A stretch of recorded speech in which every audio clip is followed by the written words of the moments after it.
Here we are on the plan page. The plan is one of the most important elements of the vision of dissolving the dream. The plan is an action plan, and it directly addresses the fundamental issue of the human condition, which is how we relate to one another.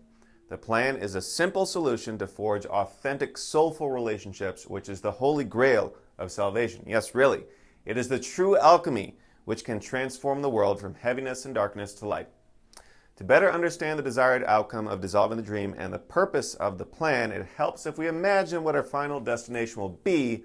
So let's take a moment to reflect on life in a perfect world. This world pays no attention to man-made laws or the so-called laws of reality which you currently face. You're free to move about as you wish and have any experience you choose. Let's take a short trip together to help imagine this. First, imagine waking up in a perfect world. What are your first impressions? What do you see and hear? How does your bed feel on your body? What kind of emotions do you experience, knowing you are free to stay in bed, perfectly enjoying yourself there, or can arise and begin moving around? Let's play with the idea that you decide to move around. You rise from bed, and of course you have a perfect bedroom, unless of course you chose to sleep elsewhere. What does your perfect bedroom look like? Do you have high ceilings with skylights? Or is your bed nestled in a cozy little space? Or do you sleep out on the roof under canopy? Let's move out of the bedroom and onto the balcony where you gaze out into your perfect backyard. What is the quality of the light like? What does the vegetation look like? What is the feeling of breathing the air? Does it smell sweet? Do you see any animals? Perhaps an animal comes to greet you. What kind of encounter do you have with them? Ready? We're going to take a leap off the balcony now, up into the top of a tall conifer, hundreds of feet off the ground, where there's a cottage nesting among the highest branches.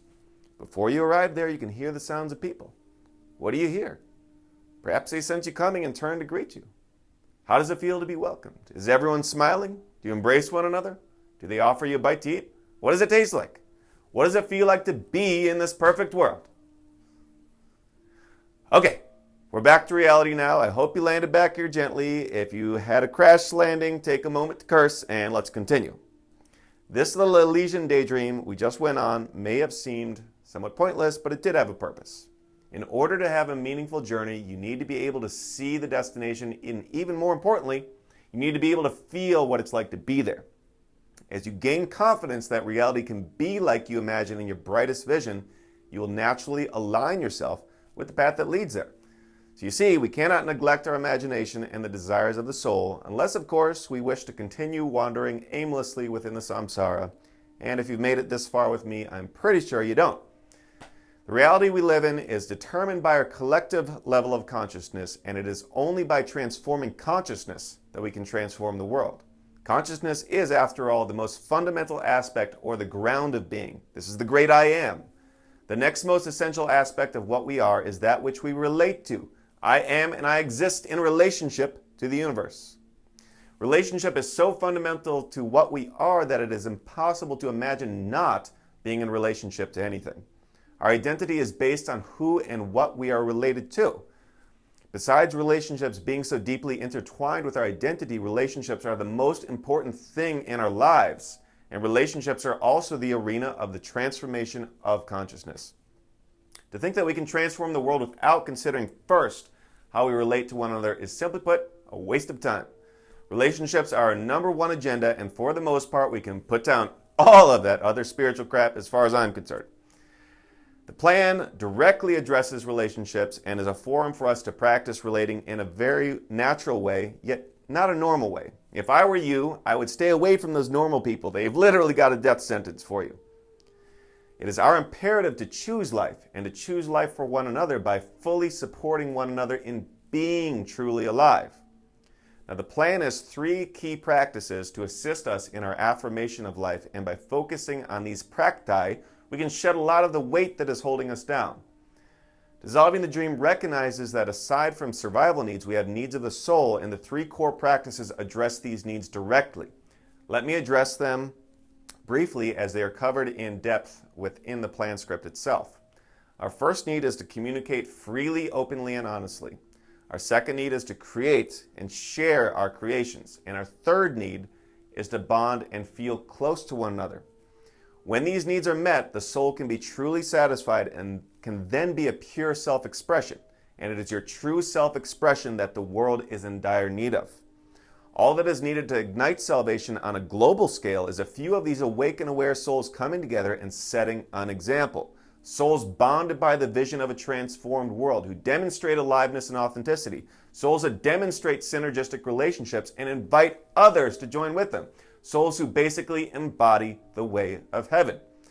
The critical mass of people required to begin a chain reaction that ripples across the world is very small, so do not underestimate what your potential impact can be. Perhaps your group will be among those who set the example for humanity. We're ripe and ready for the task, so let's do this before we fall off the tree and start rotting on the ground and get eaten by worms. Okay, bad metaphor. I will offer just a few words right now to assist you in your group process should you decide to get involved. You should, as I feel compelled to make the experience as smooth and effective as possible. Read the plan script on this page or listen if you prefer and make sure you understand it fairly well. If you need to, read it or listen to it again so that it really clicks for you. Once you've done that, you can just go over the synopsis if you need a little help remembering the flow from week to week. Do not obsess over doing things right within your group. Do not be concerned about creating great group synergy. Do not think you need to tell your life story. Do not think you need to show approval. Do not think you need to fake feeling something that you don't. It's your time to really be you, so just let yourself be, keeping in mind, of course, that you are there to help one another. Regard all of my suggestions as simply suggestions and do your best. After all, your preparation up to this point is what has gotten you ready to participate, so we really need only to have conviction in our preparedness. You and I have gone through hell to get where we are now, so let's not expend any more effort on that which is destined to crumble, and let's not squander this opportunity to transform the world. For all we know, the window of opportunity may close on us should we remain idle much longer. But hopefully, you don't need the threat of cataclysm to inspire you, as the idea of the world continuing on the same insane direction should be reason enough to motivate you. You are critically important, and all of the Earth's people and animals need you to step up right now.